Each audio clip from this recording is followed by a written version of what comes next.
The courtroom buzzed with quiet conversations, the low rustling of papers filling the air. Lawyers shuffled through their notes, reporters whispered among themselves, and the steady tapping of a judge's gavel signaled the start of another trial. It was a day like any other. Until it wasn't.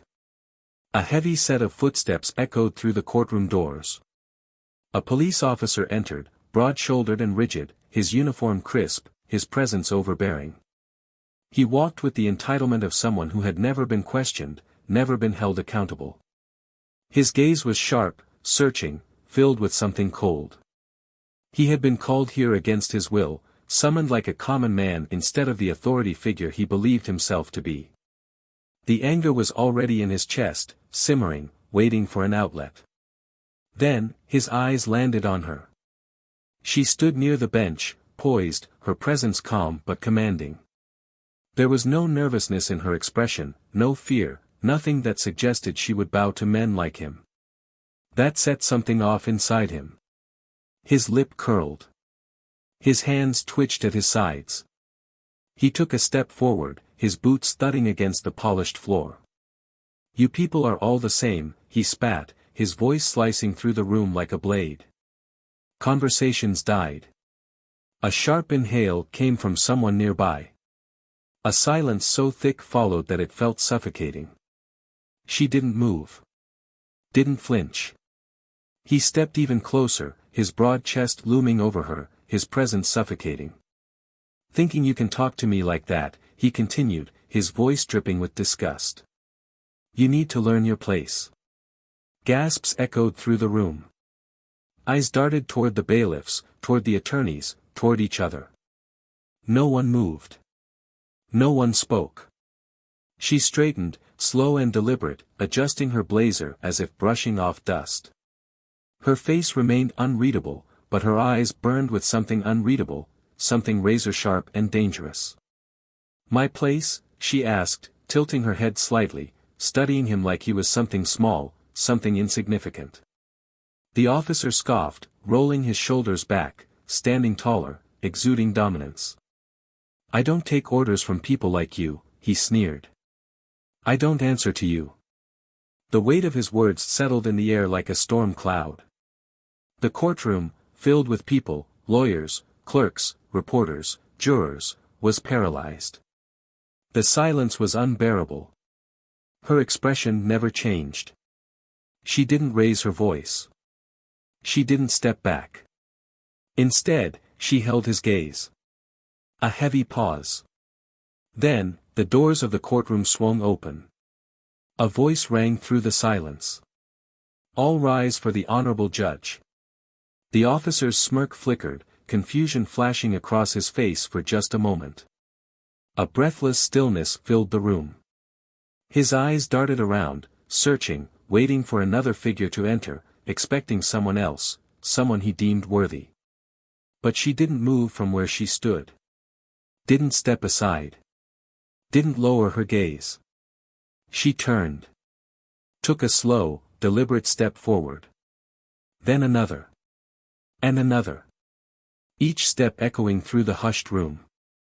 She walked past him without a second glance. Past the attorneys. Past the stunned faces. And took her seat. At the bench. In the judge's chair. His breath caught. His body stiffened. His face paled. In that instant, he knew. His world had just shifted. He had made the worst mistake of his life. The courtroom, still frozen in place, seemed to be collectively holding its breath. No one dared to move. Because this wasn't just about an officer insulting the wrong person. This wasn't just about humiliation. This was about power. Real power. The kind of power he had never had to answer to. And now, she had power over him. His mistake was irreversible. His arrogance had led him here. And before the day was over, the entire courtroom would witness something that would leave them speechless. Because the fall of a man like him. It wasn't going to be quiet. It was going to be devastating. The only question left was, how far would karma go? Before we begin this powerful story, I want to take a moment to speak directly to you. At Plow of Twist, we stand against racism, discrimination, and injustice in every form. This story is not just fiction, it reflects real struggles that many have faced. If you've ever been judged unfairly, silenced, or overlooked, know this: you are seen, you are valued, and your voice matters. We tell stories that challenge perspectives, expose truths, and celebrate resilience. If you believe in justice and powerful storytelling, hit that subscribe button and be part of this journey with us. Now, get ready for a story that will leave you speechless. The air in the courtroom was always heavy. A mixture of old wood, paper, and the subtle scent of tension that never truly left the room. Every day, people walked through those doors carrying their own burdens, some seeking justice, others hoping to escape it. And at the center of it all sat Judge Imani Carter. She had seen it all. The desperate, the guilty, the liars who spun stories so tangled even they started believing them. But she had also seen the innocent, the ones trapped in a system that had been designed against them. That was why she was here. That was why she never let herself be shaken. She had fought too hard to get to this seat. Imani had grown up in Memphis, Tennessee, in a neighborhood where the sound of sirens was as common as the church bells on Sunday mornings. Her mother, Evelyn Carter, had been a school teacher, and her father, Samuel Carter, had worked 2 jobs just to keep food on the table. They raised her on discipline, faith, and the unshakable belief that education was the only way out. From an early age, Imani had understood the difference in how the world saw her. How a black girl had to be twice as good, twice as careful, and twice as unbreakable just to be seen as equal. She had watched boys from her neighborhood get stopped by the police for no reason, had seen friends taken away in handcuffs for mistakes that others would have gotten a warning for. The system had never been fair. So she had worked. Through late nights and early mornings, through whispered doubts and open discouragement. Law school had been brutal, but she had pushed through. She had become a public defender, then a prosecutor, and eventually, against all odds, a judge. Not many people expected to see a black woman in that seat. But she was there. And she wasn't going anywhere. The courtroom was her domain. She knew how to command it, how to silence a room with a look, how to keep people in check without raising her voice. The gavel wasn't just a tool, it was an extension of her presence. But no amount of experience, no number of cases handled, could ever prepare someone for the kind of raw, unapologetic hate she was about to face. The man who walked into her courtroom that morning had been in law enforcement for almost 20 years. Officer Daniel Rhodes. A man whose career had been built on fear and control. The kind of cop who didn't see himself as part of the law, he saw himself above it. Rhodes had grown up in a different world. A town outside of Nashville, a place where boys like him were raised to believe they owned the streets. His father had been a cop. His grandfather too.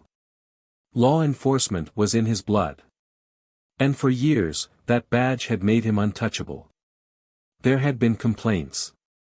Excessive force. Racial profiling. A man hospitalized after a routine traffic stop. But complaints were just paper. And paper could be ignored. He had built a reputation on being ruthless, on being the kind of cop that criminals feared. It didn't matter that most of the people he targeted weren't criminals at all. In his mind, he was keeping order. And now, he was being summoned to court. Called in like some common thug. Forced to answer for his actions. The idea made his blood boil. When he walked into that courtroom, he wasn't thinking about justice. He wasn't thinking about consequences. He was thinking about power. His power. And then, he saw her. A black woman, standing near the judge's bench, giving orders like she had the right to. Something inside him snapped. He had dealt with her type before. The ones who thought they were in control, the ones who thought they could tell him what to do. It didn't matter that this was a courtroom. It didn't matter that there were eyes on him. He wasn't going to let someone like her talk to him that way. The moment he stepped closer, the energy in the room shifted. Imani felt it before he even opened his mouth. She had seen men like him before. Felt their resentment, their anger at the world changing in ways they couldn't control. But she hadn't expected him to be so bold. His voice cut through the air, sharp, condescending, dangerous.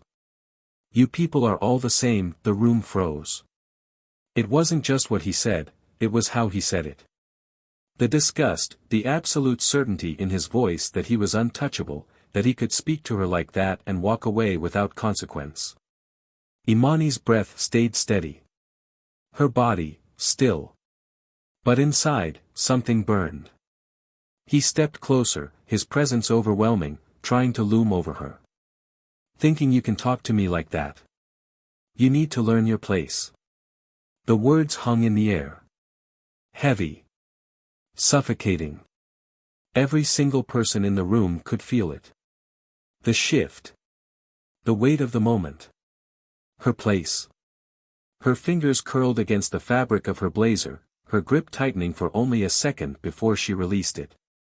She met his gaze, unflinching, unwavering. "My place," she repeated, her voice even, controlled, but carrying a sharpness that cut like a blade. Daniel's lips pulled into a smirk. He had said what he said. And he wasn't taking it back. "I don't take orders from people like you." A hush fell over the courtroom.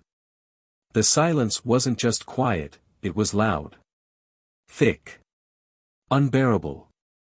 Every person in that room felt the collision of past and present, of power and resistance, of an old world clashing with a new one. For a moment, no one moved. Then, the heavy doors of the courtroom swung open. "All rise for the Honorable Judge Imani Carter." And just like that, everything changed. Daniel's face twisted in confusion. His brain tried to catch up, to rearrange reality into something that made sense. But there was nothing to rearrange. She stepped forward.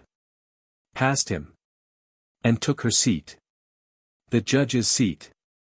And in that single moment, Officer Daniel Rhodes realized he had just made the worst mistake of his life. The air inside the courtroom had shifted. It was no longer the same space that Officer Daniel Rhodes had walked into with his usual certainty, the kind of confidence that had been built over years of unchecked authority. The power he had wielded so effortlessly outside these walls had crumbled the moment reality struck him with the force of a moving train. He had expected control, deference, the kind of respect that his badge had always guaranteed him. What he got instead was a silence so thick it was suffocating, a room full of eyes that had witnessed his humiliation, a moment so raw that it carved itself into the memories of every single person in attendance. The weight of what had just happened pressed against his chest, but he refused to let it show. His body remained rigid, his hands pressed flat against his thighs to keep them from curling into fists. He could feel the heat of his own anger simmering beneath the surface, a rage that pulsed in his veins like an uncoiled wire waiting to snap. Never in his life had he been forced to sit in this kind of position, to be the one under scrutiny, to be the one answering questions rather than demanding answers. His entire career had been built on the opposite dynamic, on the understanding that his word was the final say, that his actions were beyond question.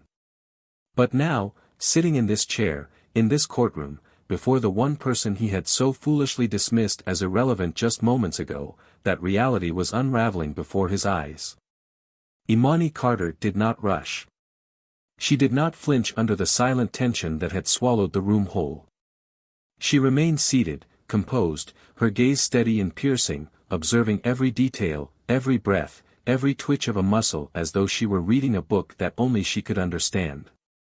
There was no anger in her face, no outward sign of the same fury that was consuming Daniel from the inside out.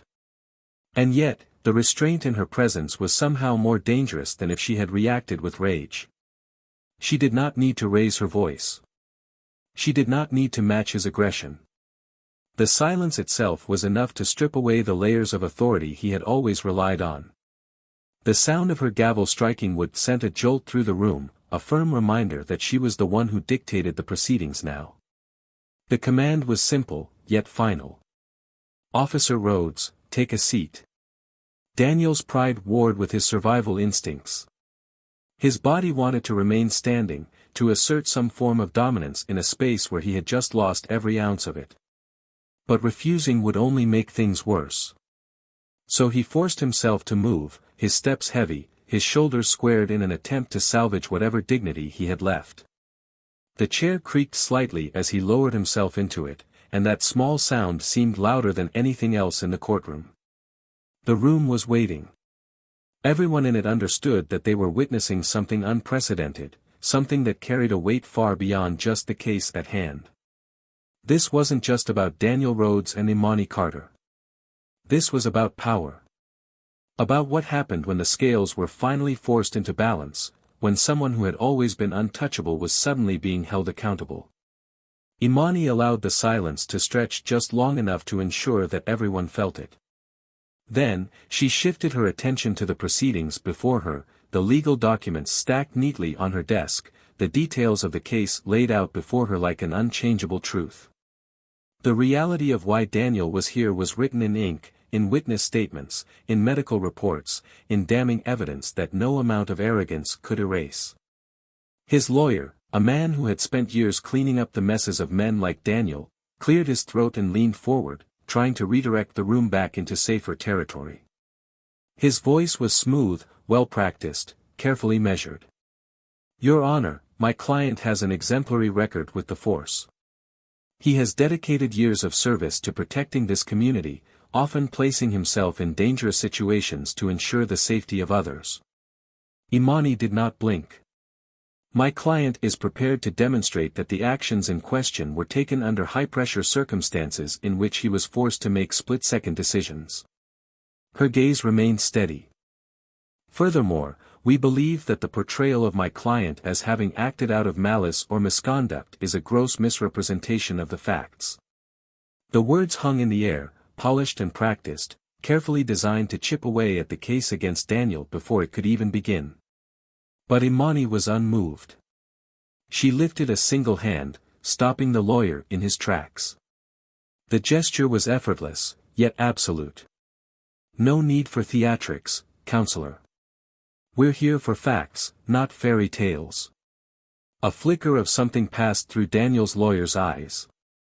A brief hesitation, a silent acknowledgement that this judge would not be easily swayed. A few murmurs rippled through the crowd, hushed voices exchanging glances before quickly silencing themselves. Daniel's grip on the arms of his chair tightened. His lawyer exhaled slowly, recalibrating. "My client maintains that his actions were in response to a hostile suspect who refused to comply with direct orders." Imani's brow lifted slightly, the smallest indication that she was waiting for him to continue. "In the heat of the moment, certain judgments may have been made, but judgments," she repeated, her voice slow, deliberate, as if she were testing the weight of the word itself. Daniel felt his teeth clench. She leaned slightly forward, elbows resting against the polished wood. "Tell me something, Officer Rhodes. How many judgments have you made in your career?" Daniel's mouth felt dry. His instinct was to respond quickly, to shut down the question before it had time to sink in, but something about the way she looked at him made him hesitate. "I do my job," he said finally, his voice clipped, measured, forced into the shape of something firm. "I make decisions to keep people safe." Imani did not look away. "And who decides what safe looks like?" The question landed like a blade, sharp and unavoidable. Daniel's breath stayed even, but inside, his pulse pounded against his temples. "I enforce the law." Her expression did not change. "Do you?" The pause that followed was unbearable. Daniel could feel it in his chest, the way the atmosphere had thickened, the way his own words were no longer armor but a weight pressing down on him. His lawyer jumped in again, desperately trying to seize control of the room. "Your Honor, if we could focus on the specifics of the case," Imani's voice cut through the attempt like glass. "I am focused." A beat of silence. A moment stretched so thin it felt like it might snap. Then she turned to the files in front of her, flipping the page with a patience that felt deliberate. Let's talk about what happened on the night of April 22nd. The case that had brought Daniel here. The case that had finally torn the shield from his chest, that had forced him into the one place he had never expected to find himself, under the weight of real consequences. The room was still. Daniel's grip on his chair was like iron. He could feel something shifting beneath his feet, something slipping out of his control. His lawyer took a breath, prepared to argue. But then, Imani smiled. Not a warm smile. Not a friendly one. A knowing smile. A smile that told him she already knew how this was going to end. And in that instant, Daniel Rhodes understood, this was not a fight he was going to win. Not this time. Not against her. The courtroom had never felt so still. The weight of what was unfolding in real time had silenced even the most seasoned observers. No one shuffled papers. No one whispered. No one moved. It was as if every breath had been stolen, every moment stretched unbearably thin. Officer Daniel Rhodes sat rigid, his muscles locked beneath the uniform that had once been a symbol of power. Now, it felt constricting, suffocating. Across from him, Judge Imani Carter remained poised, flipping through the case file with the same measured patience she had displayed since the proceedings began. There was no urgency in her movements, no rush to reach the inevitable conclusion. She wanted him to feel every second of this moment. His lawyer shifted beside him, clearing his throat, a desperate attempt to break the silence that had become a noose around them. Your Honor, the man finally said, his voice carefully composed, though even he couldn't hide the slight tremor beneath it. Given my client's long-standing service and lack of prior criminal convictions, I believe it would be appropriate to consider a reduced penalty in this matter. Imani did not look up. She flipped another page, tapping a finger against the text before finally setting the folder down. Then, she leveled her gaze at Daniel. A reduced penalty, she repeated, her voice even, unreadable.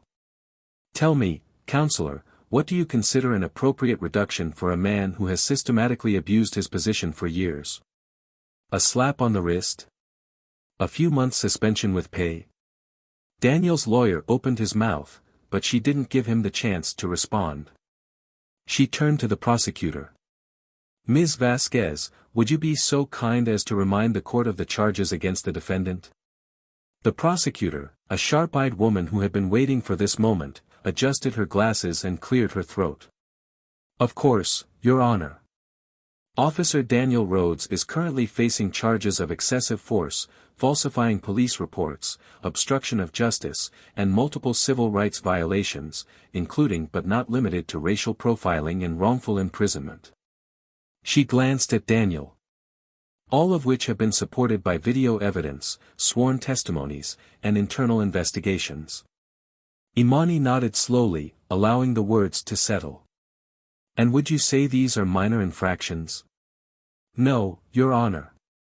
These are serious abuses of power. The tension in Daniel's shoulders tightened. His hands curled into fists beneath the table. His lawyer shifted beside him, his polished exterior cracking under the pressure. Your Honor, my client maintains that his actions were in accordance with his duty. Law enforcement officers are often put in high-stress situations where split-second decisions must be made. Imani's expression didn't change. Split-second decisions, she echoed, her voice carrying a quiet sharpness that made the words feel heavier.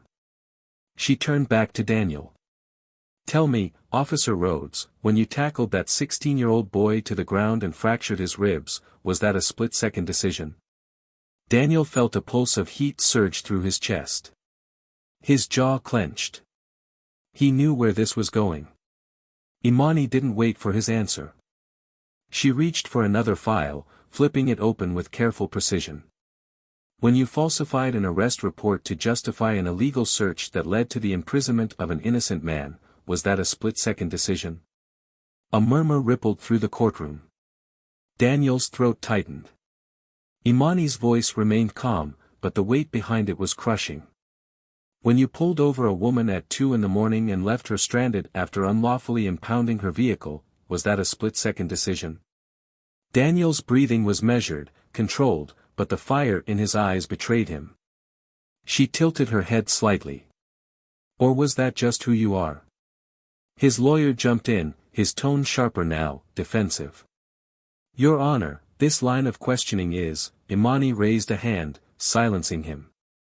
Counselor, I assure you, I am well within my rights to question the credibility of a man who has treated the law as his personal weapon. She leaned back in her chair, crossing her hands in front of her. What truly fascinates me, Officer Rhodes, is not just what you did, but how comfortable you were doing it. How confident you were that nothing would happen to you. How certain you were that this system, the same one you manipulated, would protect you. Daniel felt a burn creeping up his neck, his skin heating under the weight of too many eyes. The room was suffocating. Imani tapped her fingers lightly against the desk, her movements unhurried.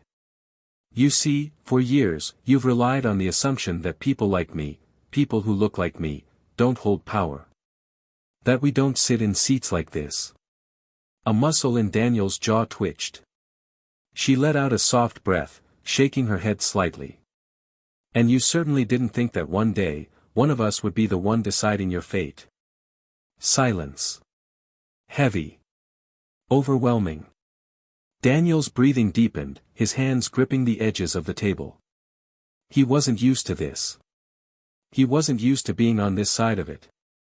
His lawyer took a slow breath, struggling to regain control. Your Honor, I urge the court to remain impartial. I am impartial, she said, her voice steady. Impartiality is allowing the facts to speak for themselves. And the facts, Officer Rhodes, are quite damning. The prosecution shifted in their seat. Your Honor, given the overwhelming evidence and the gravity of these offenses, we recommend that Officer Rhodes be remanded into custody pending sentencing. Daniel's chest tightened. His lawyer's lips parted, already prepared to argue. But before he could, Imani spoke. That won't be necessary, she said, her voice quiet but firm. For a brief second, a flicker of relief crossed Daniel's face. His lawyer straightened slightly, sensing an opening. Then, Imani continued. Because I've already made my decision. The room tensed. Daniel's stomach dropped. Imani folded her hands together, looking at him with the kind of clarity that made it clear, he had never had a chance of walking out of here untouched. This court finds Officer Daniel Rhodes guilty on all charges.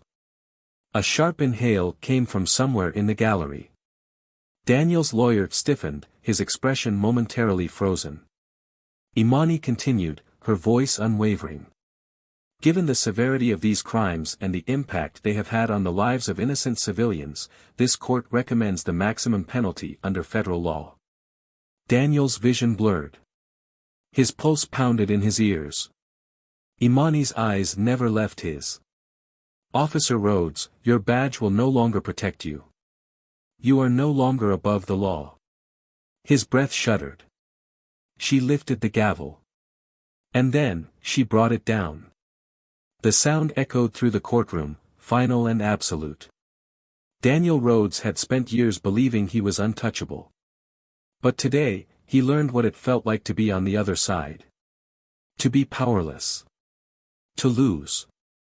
The question now was, how would he survive without the one thing he had always relied on?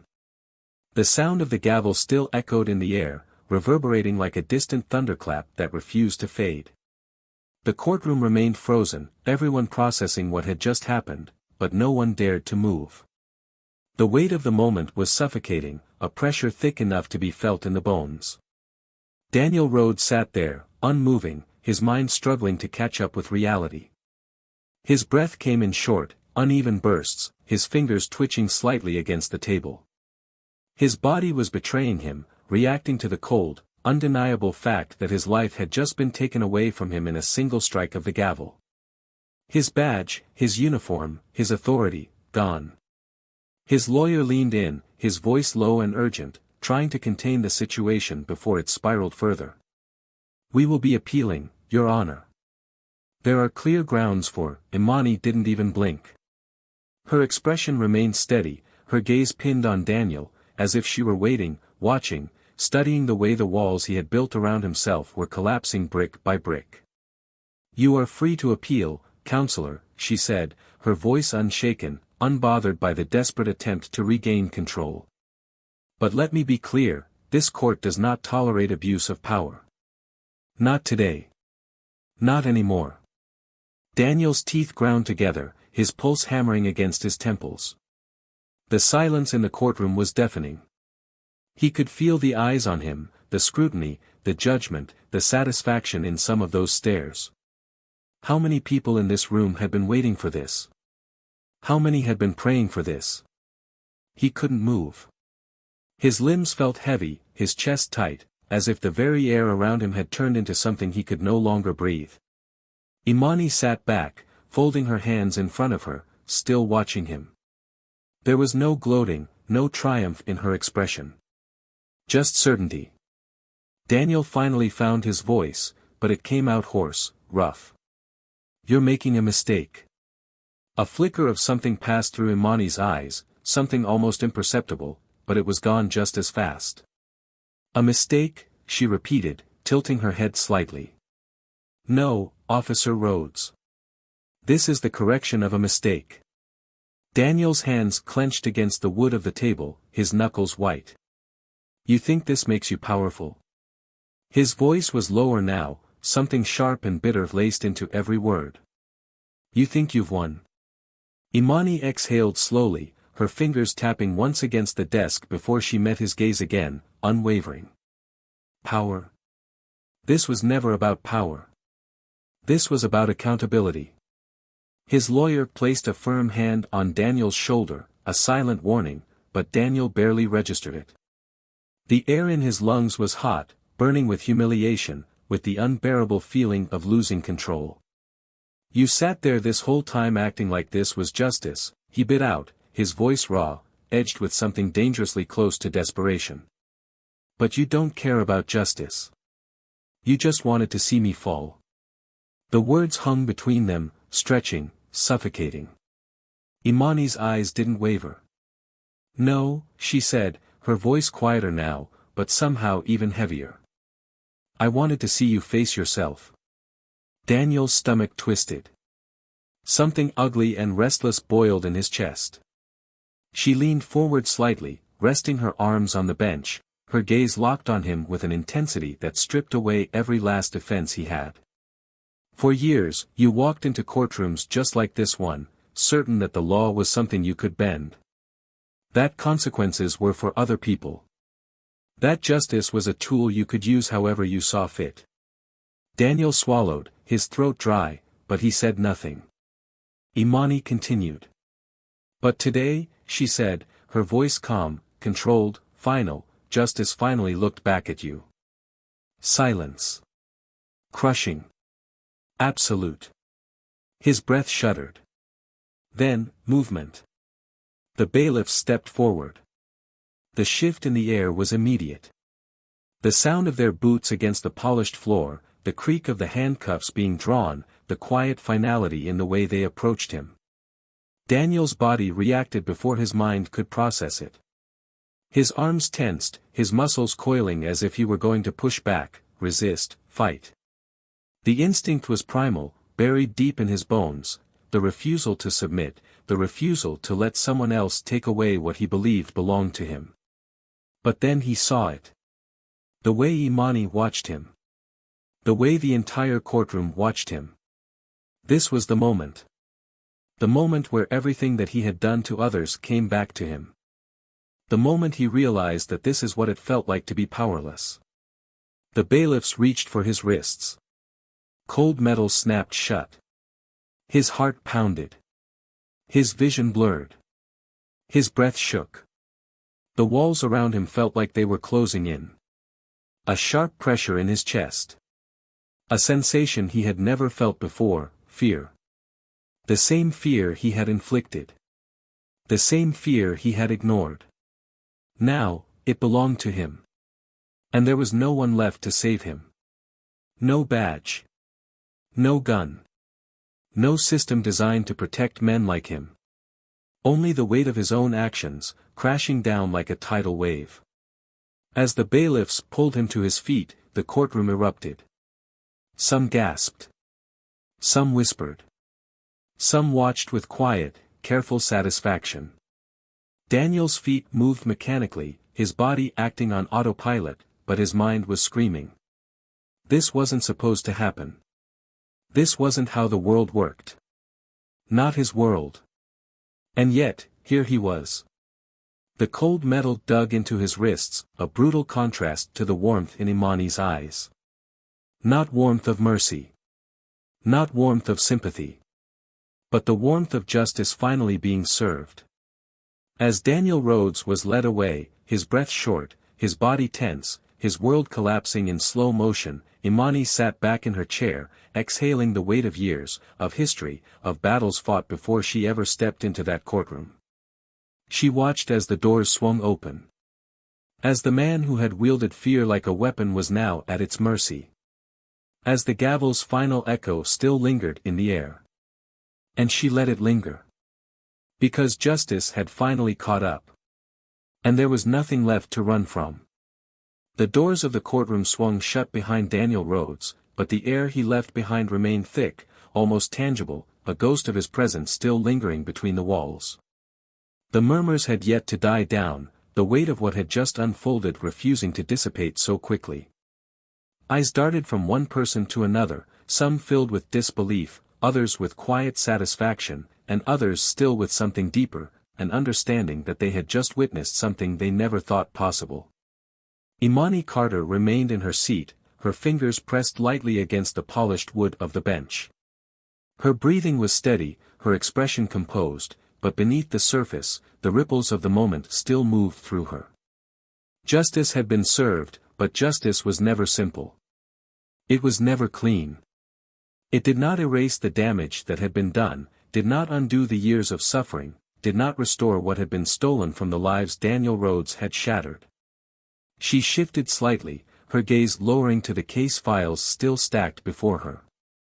Names. Faces. Victims. People who had spent years searching for accountability in a system that had always failed them. Today, the system had finally worked in their favor.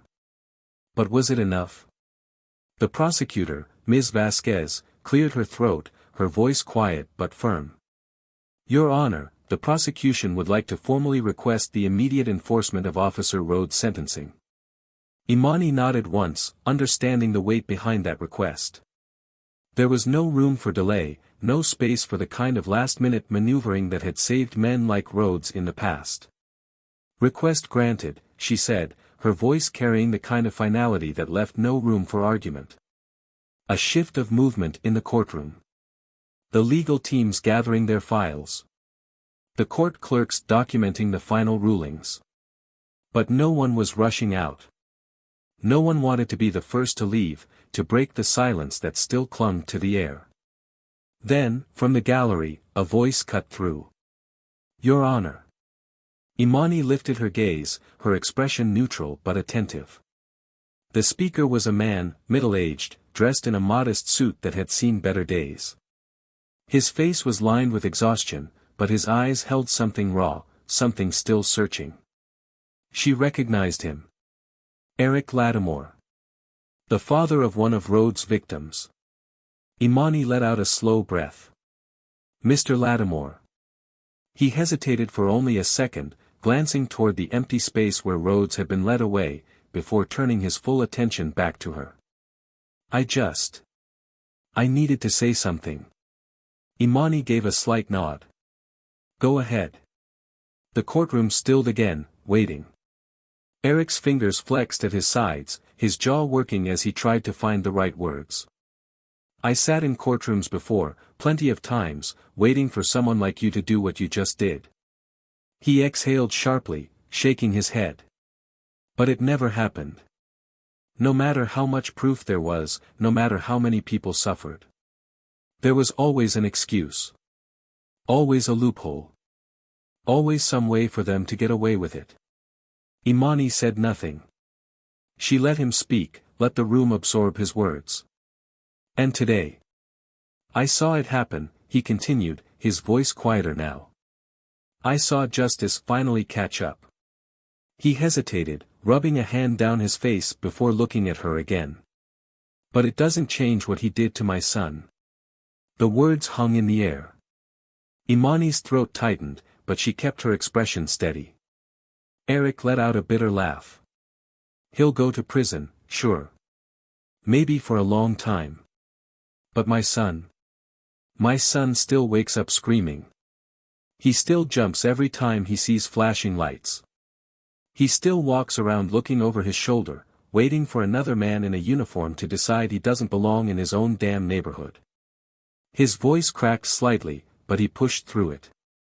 So tell me, Your Honor, what happens now? A heavy silence followed.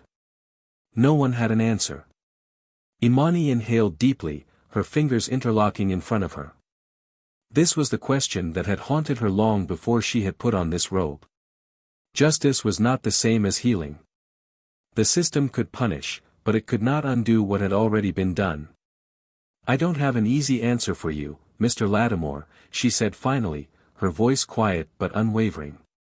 What happened to your son, what happened to all of Rhodes' victims, can never be erased by a sentence, no matter how severe.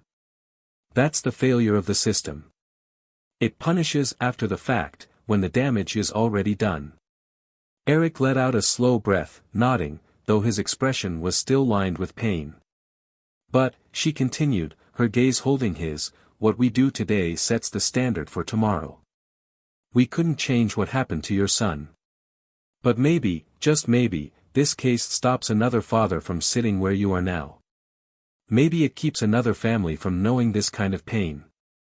Eric studied her for a long moment. Then, he nodded once, his shoulders still heavy with grief but his eyes holding a quiet understanding. Imani shifted her gaze back to the rest of the room. Justice doesn't stop here. It doesn't stop because one man was held accountable. We keep going. We keep fighting. We keep demanding better. The room remained silent, but the energy had changed. Eric gave her one last nod before turning and making his way toward the exit. Others slowly followed, the courtroom gradually emptying, leaving behind only those who still needed a moment to process what they had witnessed. Imani finally exhaled, feeling the weight of the moment settle deep in her bones. Justice had been served. But the fight was far from over. And she knew, this was only the beginning of a much larger reckoning. The courtroom had mostly emptied, but the air remained thick, as if the weight of everything that had transpired still clung to the walls. The murmurs had faded into echoes, the energy of the moment slowly unraveling into something more subdued. Imani Carter remained seated at the bench, her hands pressed lightly together as she took in the stillness that followed the storm. She had done what was necessary, what was right, but the aftermath of justice was always complicated. The reckoning had come, but the scars it left behind would not heal overnight. She heard footsteps approaching. The steady, deliberate kind that came from someone who wasn't in a hurry to leave.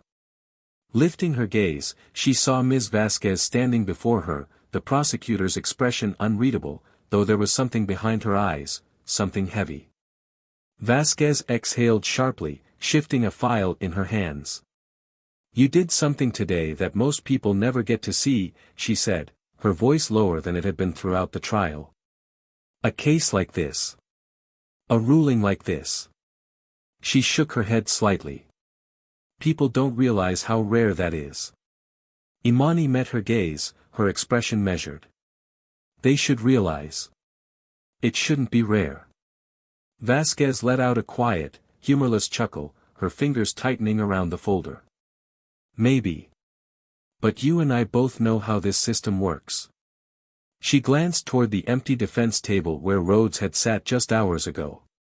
For every one of him that finally gets held accountable, there are 10 more just like him, still out there. Still hiding behind their badges. Still believing they'll never have to face a day like this. Imani's stomach tightened, not because Vasquez was wrong, but because she was exactly right. The prosecutor studied her, as if weighing whether or not to say what was on her mind. Then, she sighed. "I'll be honest with you, Judge Carter. I thought about walking away from this case. I thought about whether it was worth it, whether it would even make a difference. I've seen too many cases end in disappointment. Too many victims leave courtrooms knowing that justice doesn't exist for them." Imani leaned forward slightly, waiting. Vasquez hesitated, then her voice softened. "But I stayed because I wanted to believe that maybe, just once, things could be different." She let out a small, tired laugh. "And today was different." Imani studied her carefully, searching for the exhaustion that she knew Vasquez carried, the weight of fighting battles that so often ended in defeat. Vasquez shook her head, a flicker of something unreadable crossing her face. "I don't know how long it'll last. The media will move on. The next scandal, the next trial, the next injustice will take over. But for now," she exhaled. "For now, we did something that mattered." Imani nodded once, her voice steady. "For now, we made the system work the way it was supposed to." Vasquez held her gaze, something almost resembling gratitude flickering across her features before she gave a small nod and stepped back. "I'll see you at the next fight, Judge Carter." Imani watched as she turned and walked away, her heels clicking softly against the polished floor. The doors closed behind her with a quiet finality, leaving Imani alone in the vast courtroom, the silence pressing in. She leaned back in her chair, letting the exhaustion seep into her bones. There was no victory in cases like these. Only a temporary shift in the balance of power. A reminder that justice could be served, but it had to be fought for, over and over again. She reached for the case file in front of her, flipping through the pages one last time. The faces of those who had suffered under Rhodes' abuse stared back at her, frozen in photographs and witness statements.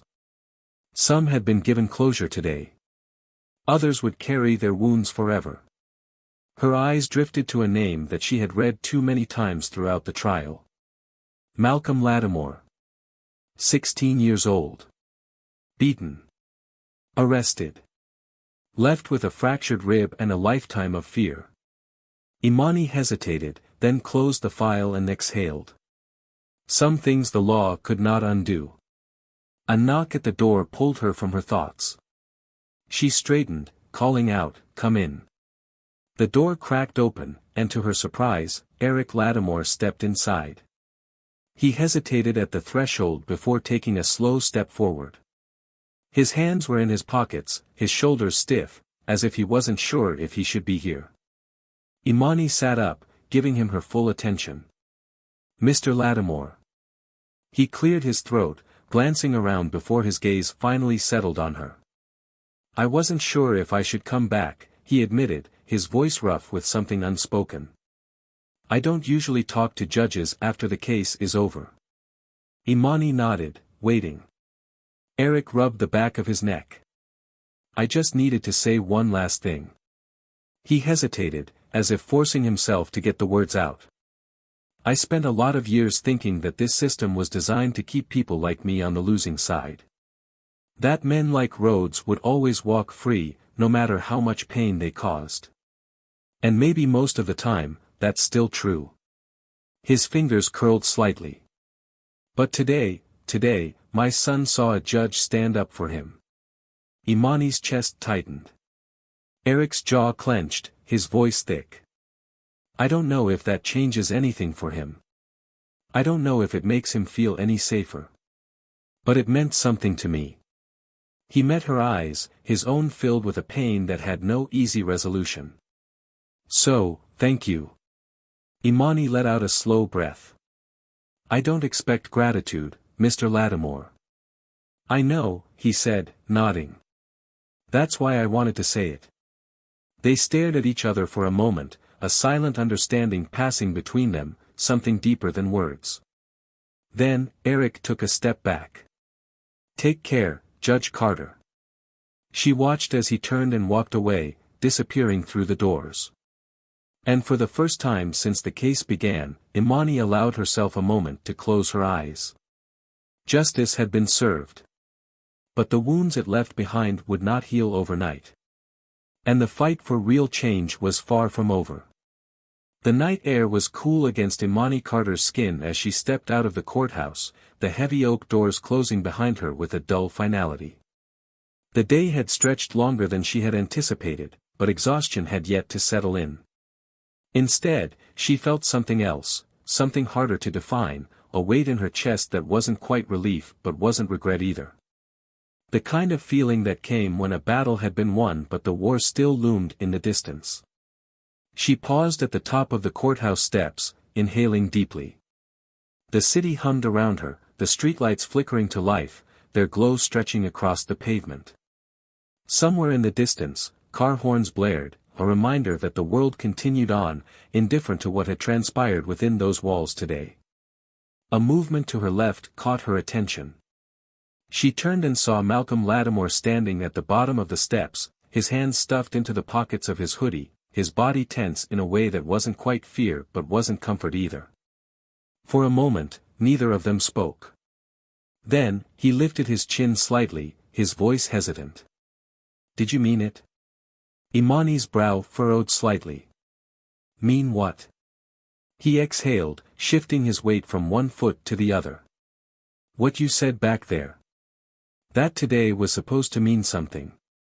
She studied him carefully, taking in the way his fingers curled into fists at his sides, the barely concealed frustration in his eyes. There was anger there, resentment, not at her, but at a world that had failed him too many times to count. She took a slow step down, closing the distance between them. "Yes," she said simply. Malcolm let out a breath, but it wasn't relief. It was frustration, bitter and tangled. "Then why doesn't it feel like it?" Imani held his gaze, understanding the weight of that question, the depth of what he was really asking. "Because justice isn't the same as healing," she said after a moment. His jaw clenched. "Then what's the point?" She sighed, looking out toward the street, her mind sifting through the countless cases she had seen, the lives that had been forever altered by men like Daniel Rhodes. "The point is that today, someone who thought he was untouchable finally faced consequences. The point is that people saw it happen. They saw that the law can work for them, not just against them. And maybe, just maybe, that will make a difference the next time someone like Rhodes thinks he can get away with it." Malcolm shook his head, frustration still laced in his movements. "But that's just it, isn't it? There's always a next time." His voice wavered, a crack forming in the anger he had built around himself. "There's always another cop who thinks like him. Another judge who lets it slide. Another black kid who gets stopped for no reason, thrown to the ground, told he's dangerous before he even opens his mouth." Imani didn't look away. She let him speak, let the words spill out because she knew they had been building for too long. Malcolm's hands tightened into fists, his voice lowering. "You think this changes anything for me? I still have to walk home watching my back. I still have to wonder if the next cop who pulls me over is another Rhodes. What do I do with that, Judge Carter?" Imani felt the weight of his words press against her, the deep, painful truth woven into them. She had no easy answer, no perfect resolution that could undo what had been done. But she knew one thing. "You keep living," she said, her voice steady. Malcolm let out a bitter laugh, shaking his head. "That's it? It's not nothing," she said firmly. "You keep living because they expect you not to. You keep pushing forward because every step you take is defiance in itself. And you don't let men like Rhodes take that away from you." He swallowed, his throat tight, his eyes shifting away as he processed her words. She could see the struggle in him, the battle between hope and resignation, between wanting to believe things could change and knowing that change never came easily. Finally, he exhaled, his shoulders lowering just slightly. "Yeah," he muttered. "Guess I don't have a choice." Imani softened. "No, Malcolm. You always have a choice. And the fact that you're standing here, asking these questions, refusing to just accept things as they are, that means you've already made one. He nodded slowly, his hands unclenching as he glanced away, his gaze distant. He stayed silent for a long moment before finally speaking again, his voice quieter now. Does it ever get easier? Imani inhaled deeply, choosing her words carefully. No. But you get stronger. Malcolm looked at her, really looked at her, and for the first time that night, she saw something shift in his expression. It wasn't peace. It wasn't acceptance. But it was something close to understanding. He gave a slow nod, more to himself than to her, before shoving his hands back into his pockets. I should go. Imani nodded. Be safe. He smirked slightly, the faintest hint of amusement flickering in his eyes. I'll try. She watched as he turned and walked away, his silhouette fading into the dim light of the street lamps. And as she stood there, the night stretching out before her, she knew that this wasn't the end. Not for him. Not for her. Not for the fight they would all keep facing, over and over again. But tonight, justice had been served. And sometimes, that was enough to keep moving forward. The world outside the courtroom moved forward, but inside the walls of the prison, Daniel Rhodes felt time slow to an unbearable crawl. He had been sentenced, processed, and stripped of everything that had once defined him. The uniform, the badge, the unquestioned authority, gone. The power that had once insulated him from consequences had evaporated, leaving him exposed, vulnerable in a way he had never imagined possible. His first night inside, he still clung to the belief that this was temporary. That an appeal would come through. That someone, somewhere, would pull strings for him the way they had in the past. But the hours dragged on, and no one came. No one whispered promises of a quiet release. No one offered him a backdoor deal. He was just another inmate now, just another body in the system, and the realization was a slow, suffocating weight pressing down on his chest. The men around him knew who he was. Some had seen his face before, on the streets, behind the wheel of a patrol car, looming over them with a gun at his hip. Others had heard the name, passed around like an urban legend. A cop who had gotten away with everything for years, now locked in the same cage as the people he had hunted. The first confrontation was quiet. A stare held too long, a smirk that curled at the corner of someone's mouth as Rhodes moved through the cafeteria, his tray trembling just slightly in his grip. The second was more direct, brushing past him with just enough force to make him stumble. A whisper at his ear. You don't look so big in here. Rhodes said nothing. He didn't push back. He wasn't an idiot. He knew how this worked. He had walked through these halls before, just on the other side of the bars. He had been the one watching through reinforced glass, giving orders to the guards, ensuring that certain men never made it out of their cells untouched. Now, he was the one being watched. He could feel it, 1,000 unseen eyes tracking his every movement, waiting for him to crack. At night, he lay on the thin mattress, staring at the ceiling, trying to silence the thoughts racing through his mind. He wasn't safe. Not here. And there was no one left to protect him. Meanwhile, on the outside, Malcolm Latimore moved through the world with something different in his chest. It wasn't peace, not yet, but it was something close. He still walked with caution, still carried the scars of what had happened to him, but the knowledge that Daniel Rhodes was no longer free gave him something he hadn't had before, proof that the world could change. It didn't mean he felt safe. It didn't mean he trusted the system. But it meant that for once, someone like him had been heard. His father, Eric Latimore, watched him closely. He had spent so long trying to protect his son, trying to prepare him for the way the world would treat him, for the ways it would fail him. And yet, today, for the first time, he had seen justice take its course. But justice did not erase the past. Justice did not undo the fear that Malcolm still carried. Late one evening, Eric found his son sitting on the porch, his hoodie pulled up, his gaze distant. He sat down beside him, exhaling slowly. "You all right?" Malcolm didn't answer at first. His fingers drummed against the wood railing, his knee bouncing slightly in the silence. Then, finally, he spoke. "I thought it would feel different," he admitted, his voice quiet. "I thought that when it was over, I'd stop feeling like I had to look over my shoulder." Eric nodded, his own heart heavy. "That feeling doesn't just go away, son." Malcolm looked at him then, his jaw tightening. "Then what's the point? What's the point of all this if nothing really changes?" Eric sighed, rubbing a hand down his face before turning to face him fully. "Because change ain't one big moment. It's a lot of small ones. And today was one of them." Malcolm let out a slow breath, nodding slightly, as if he wanted to believe it but wasn't quite there yet. Across the city, in the solitude of her chambers, Imani Carter sat at her desk, the dim glow of her office lamp casting long shadows against the walls.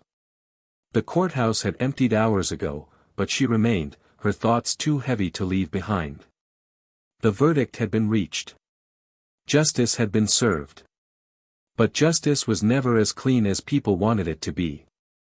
It wasn't a single moment. It wasn't a neat ending. It was a fight that never stopped. Her phone buzzed against the desk. A new message. "Unknown number, you made a lot of enemies today." She stared at the screen, her expression unreadable. She had received messages like this before. Warnings. Thinly veiled threats. People who believed that power should only belong to those who had always had it. She deleted the message without a second thought. Power did not scare her. She leaned back in her chair, exhaling as she looked out at the city skyline. Somewhere out there, another case was waiting. Another battle was beginning. And she would be there, standing exactly where she needed to be. Justice had prevailed today. But tomorrow, the fight would begin again. Now, let's take a moment to reflect. This story wasn't just about a trial. It wasn't just about a cop who fell from power. It was about what justice really looks like. For years, men like Daniel Rhodes walked free, knowing the system would protect them. And for years, victims like Malcolm Latimore carried the weight of that injustice, knowing that their voices were rarely heard. But what happens when the system finally listens? This wasn't a perfect ending. It never is. The scars remain. The fear lingers. But today, something shifted. And that matters. So, tell me, what did this story make you feel? Did it make you angry? Did it make you hopeful?